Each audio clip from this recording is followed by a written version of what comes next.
Hey there, I'm just here to distract you with what I'm working on here. I got a big painting that I'm working on of the Burr Oak tree, but before I talk about that, I want to give a shout out to all those people, all my family members and friends that are struggling out there with this whole pandemic thing. I know way too many people with COVID right now that are struggling.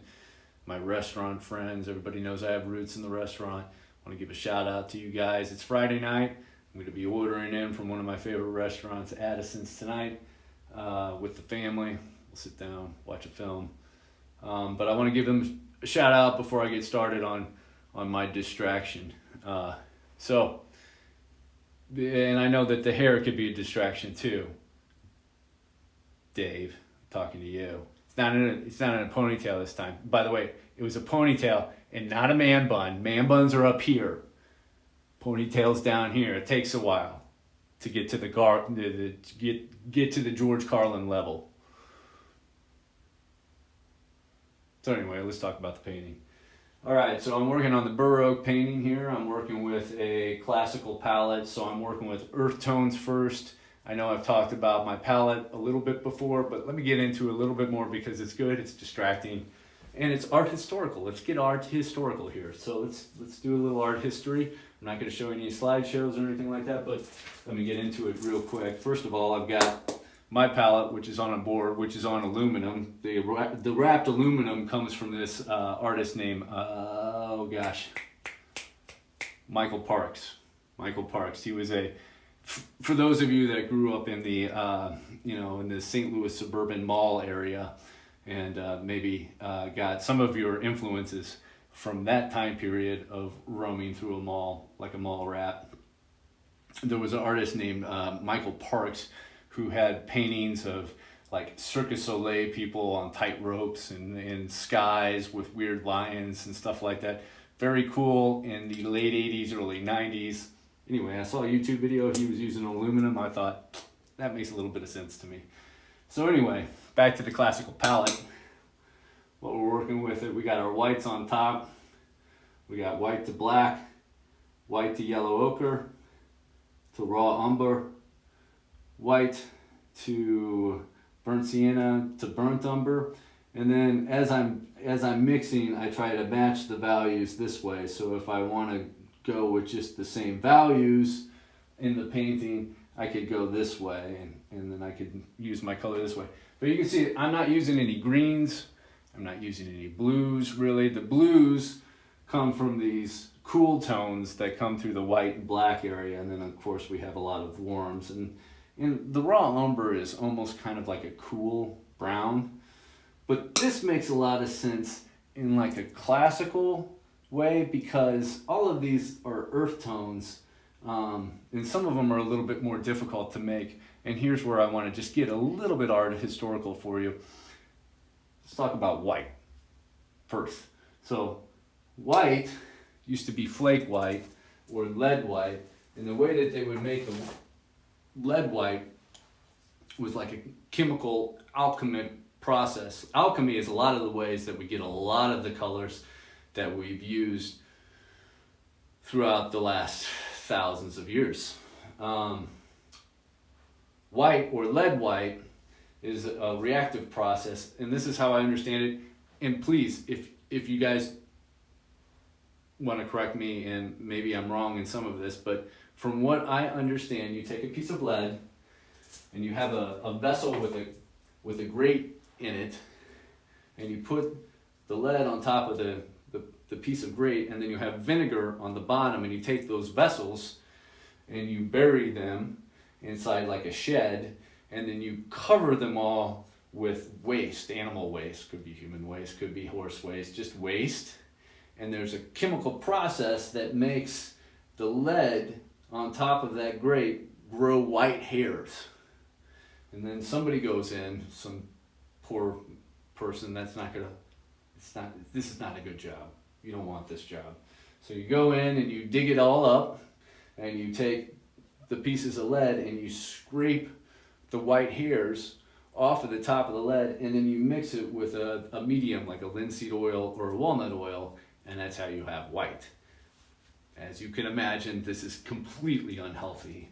In fact, in France during you know, the agent, they would paint their faces with this lead white, and they would use Cinnabon, which is another like just terrible, you know, the thing to put on to make Cinnabon would make your lips red, and then you put lead white on your face, and of course the lead white would eat away your skin, and so you put more lead white on your face. Like the most beautiful woman in France was, you know, by the time she was 27, she was living in an attic, her face was rotting away, and she died not too long after that. I mean, it's just a terrible chemical process. I won't even get into emerald green. I'll save that for another time. But I will get into why this palette makes a lot of sense in a classical sense. So I have all my earth tones here, and that lead white, that's a little bit more difficult. I'm not using lead white, I'm using titanium white. But I still like to use a glove in my left hand so that I don't get chemicals all over my hands, because it happens to these people in art history and it's not good. So with this kind of easy earth tone palette, you can see I could kind of start to get my greens, and I could use my white to black as my cool tones, so I could figure out maybe a lot of my blue areas, because that black is making it like a cool tone. So let's talk about, let me just switch gears here and let's talk about ultramarine blue. Now, ultramarine blue comes from one mine in Afghanistan where there's this blue rock called lapis lazuli. I'm probably butchering that. You could correct me if you feel like it. So you have this blue rock that comes from this one mine in Afghanistan, and you have to take it and crush it. And then you have to knead that rock with wax in order to bring out the blue that you could then mix with a walnut or a linseed oil to make your ultramarine blue. This process is really expensive, especially in the time of the Renaissance. I mean, this is why it was called ultramarine, because the Italian painters that were using it would have to get it all the way, you know, from Afghanistan, to get that rock all the way over. Then there was the process of making it, so it was super expensive. It was expensive as gold. In fact, I think it was more expensive than gold in some cases. There were rules that only the Mother Mary could be painted in blue, because blue was such a precious color. So in this sense, I can figure out everything that I want to in my earth tones, and then I could use that really expensive pigment like an ultramarine blue and glaze it over these areas. So I'm not using too much of it, but I know where it's going, so it could be really economical with that. Now, I don't have ultramarine blue. I don't think I could. I think you could get it. It's going to be very, very expensive. Some of these tubes of paint are, you know, $75, $80, but it would last you a lifetime. I have a tendency to use French ultramarine. French ultramarine was made in the 1860s in France under the Second Republic.